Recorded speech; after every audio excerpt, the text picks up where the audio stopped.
Good morning, my dear students. Today I will discuss the third condition of Pareto optimality. The third condition of Pareto optimality is the efficiency in exchange and production, that is product mix. এই কন্ডিশনটা কি না Pareto optimality under perfect competition also requires that the marginal rate of substitution between two products must be equal the marginal rate of transformation between them. অর্থাৎ এক্ষেত্রে কি হচ্ছে না simultaneous efficiency in consumption and production, অর্থাৎ কনজামশনের ক্ষেত্রে efficiency রয়েছে, প্রোডাকশনের ক্ষেত্রেও এফিসিয়েন্সি রয়েছে, সাইমালটেনিয়াস এফিসিয়েন্সি। এবং আমরা জানি কি না যেহেতু the price ratio of the two products to consumers and firms are the same under perfect competition আমরা জানি যে প্রাইস রেশিওটা সেম, যেহেতু প্রাইসগুলো ফিক্সড, তাহলে কি হবে, the MRS of all individual will be identical with MRT of all firms. তাহলে the two products will be produced and exchange efficiently. এটাকে যদি আমরা সিম্বলিকলি বলি তাহলে আমরা বলতে পারবো যে কি এমআরএস অফ এক্স ওয়াই যদি দুটো কমোডিটি হয় তাহলে MRS of X Y is equal to P X by P Y আর MRT of X Y is equal to P X by P Y. তাহলে MRS of X Y is equal to MRT of X Y. এখন এই বিষয়টা আমরা graphically আমরা এটাকে explain করতে পারবো। এখানে দেখো একটা ফিগার 3 বলা আছে, এখানে দুটো, একদিকে হরিজন্টালি আমরা মেজার করছি গুড এক্স আর একদিকে ভার্টিক্যালি আমরা মেজার করছি গুড ওয়াই। এবং এখানে দেখো PP1 এটা কি না, এটা হচ্ছে ট্রান্সফরমেশন কার্ভ বা production possibility frontier for two goods X and Y. Production possibility ফ্রন্টিয়ারটা কি না, প্রোডাকশন পসিবিলিটি ফ্রন্টিয়ার বা প্রোডাকশন পসিবিলিটি কার্ভ, এটাকে পিপিএফ বা পিপিসি বলা হয়।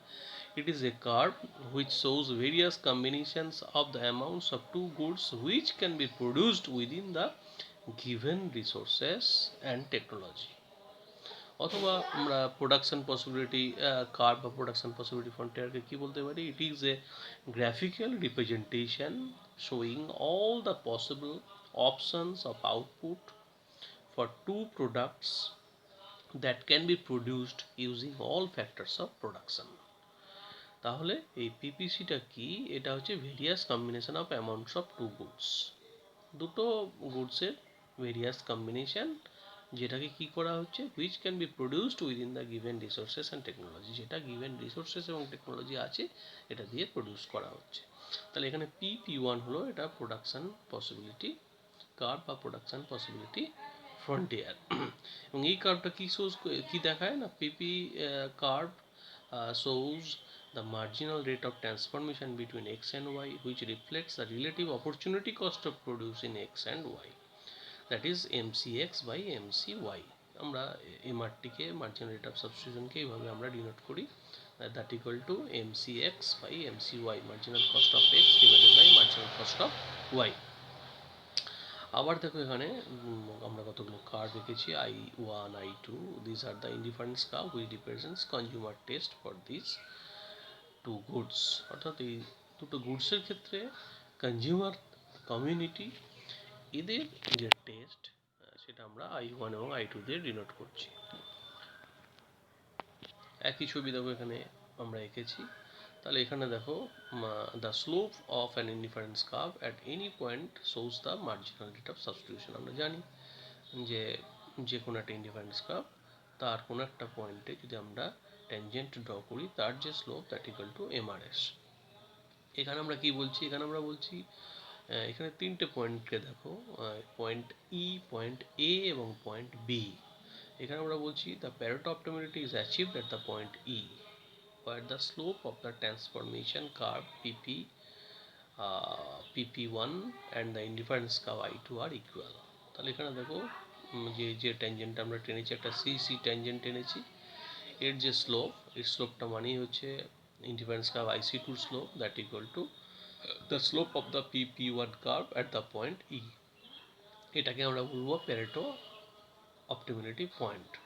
এবং এখানে কি হচ্ছে না, this equality in slope is shown by the price line CC which indicates that at point E তাহলে অ্যাট পয়েন্ট ইতে কী হচ্ছে, the slope of the indifference curve that equal to MRS, আর slope of the production possibility frontier that is MRT, এবং দুটো equal to কার সঙ্গে সমান না পিএক্স বাই পিওয়াই প্রাইস রেশিওর সঙ্গে সমান। অর্থাৎ অ্যাট দ্য পয়েন্ট ই আমরা বলতে পারবো MRS of X Y equal to MRT of X Y equal to PX by PY, or MUX by MUY is equal to MCX by MCY is equal to PX by PY। এবারে দেখো point এ এবং point B, এখানে আমরা কি বলছি, given the production possibility frontier P1 there is no other interference curve which satisfy Pareto efficiency। এখানে দেখো আগের ছবিতে দেখো যে পয়েন্ট এটা it is obviously inefficient production because it is below the PP1 curve, যেহেতু এ পয়েন্টটা PP1 কার্ভের নিচে রয়েছে তাহলে এই জন্য এটা inefficient point production.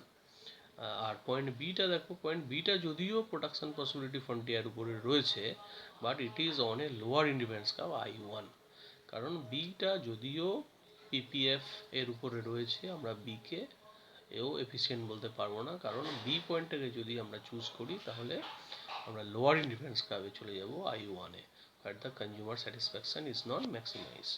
Therefore Pareto optimality exists কোথায় এক্সিস্ট করবে, only at point E where there is efficiency in both consumption and production, when the society consumes and produce OX1 of good X and OY1 of good Y।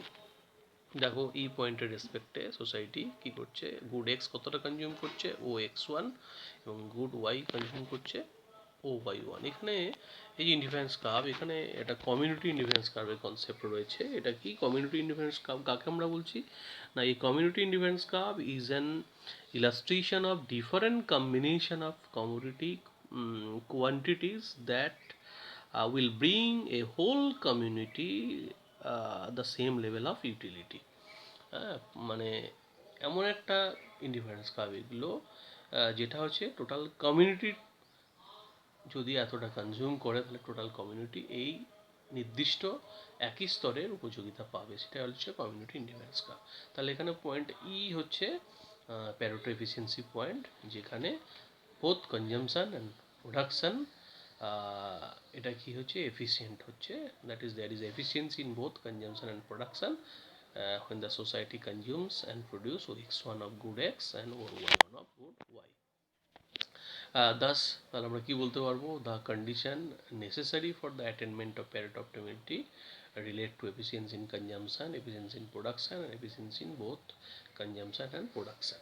আমরা তিনটে condition তাহলে এখনো পর্যন্ত পেলাম, একটা কি কনজামশনের রেসপেক্টে, একটা প্রোডাকশনের রেসপেক্টে, আর একটা কিসের রেসপেক্টে, efficiency in both consumption and production. তাহলে আমরা এখানে আরেকটা কন্ডিশনের কথা বলবো যেটাকে আমরা বলি সেকেন্ড অর্ডার কন্ডিশন, এবং আরেকটা কন্ডিশন হচ্ছে total condition of Pareto optimality. তাহলে দেখো এই যে মার্জিনাল কন্ডিশনগুলো আমরা পেলাম, এই থ্রি মার্জিনাল কন্ডিশন, হ্যাঁ, এগুলোকে আমরা বলবো first order condition. The marginal or the first order condition explain above R necessary condition, অর্থাৎ প্রথম যে তিনটে কন্ডিশন আমরা পেলাম এগুলো হচ্ছে নেসেসারি কন্ডিশন, এগুলো কিন্তু সাফিসিয়েন্ট কন্ডিশন নয়। তাহলে সাফিসিয়েন্ট কন্ডিশনটা কি, but not sufficient for the attainment of maximum social welfare because the marginal condition by themselves do not guarantee maximum welfare। The marginal condition can be fulfilled even at the level of minimum welfare। বলছে অনেক সময় কি হয়, minimum welfare পেয়েও marginal কন্ডিশনগুলো satisfy করে, বা marginal কন্ডিশনগুলো satisfy করছে, আমার ওয়েলফেয়ার ম্যাক্সিমাম হচ্ছে না, মিনিমাম হচ্ছে। To attain the maximum social welfare position, second order condition together with the marginal condition must be satisfied। তাহলে শুধুমাত্র এই প্রথম তিনটে কন্ডিশন স্যাটিসফাই করলে হবে না, অর্থাৎ এই প্রথম তিনটে কন্ডিশনকে আমরা বলছি নেসেসারি কন্ডিশন। তাহলে কি না, সাফিসিয়েন্ট কন্ডিশন লাগবে, যেটাকে আমরা বলছি second order condition. The second order condition requires that all indifference curve must be convex to the origin. প্রত্যেকটা ইন্ডিফারেন্স কার্ভকে অবশ্যই কনভেক্স টু দ্য অরিজিন হতে হবে। All transformation curve concave to it in the neighborhood of any portion where marginal condition are satisfied। তাহলে এই দুটোকে মিলে আমরা বলছি যে সেকেন্ড অর্ডার কন্ডিশন। এবার একটা প্রশ্ন আসছে যে but even the satisfaction of both first and second order condition does not ensure the largest maximum welfare. বলছি আবার এই দুটো কন্ডিশনও যদি স্যাটিসফাই করে তাহলে it does not ensure the largest maximum welfare because even when marginal conditions are fulfilled, it may still be possible to move to a position where social welfare is greater. To attain the maximum social welfare, another set of conditions which are called by J.R. Hicks as the total conditions must also be satisfied. অনেক ক্ষেত্রে কি বলা হচ্ছে যে শুধুমাত্র first order condition বা second order কন্ডিশনগুলো এগুলো হলেই যে লার্জেস্ট ম্যাক্সিমাম ওয়েলফেয়ার পাওয়া যাবে এটা নয়, এর জন্য আরেকটা কন্ডিশনের কথা বলেছেন J.R. হিক্স, যেটা হচ্ছে টোটাল কন্ডিশন। তার টোটাল কন্ডিশন স্টেট কি বলছে, that if welfare is to be a maximum, it must be impossible to increase welfare by producing a product not otherwise produced or by using a factor not otherwise used. If it is possible to increase welfare by such activities, the optimum position is not determined by marginal conditions alone.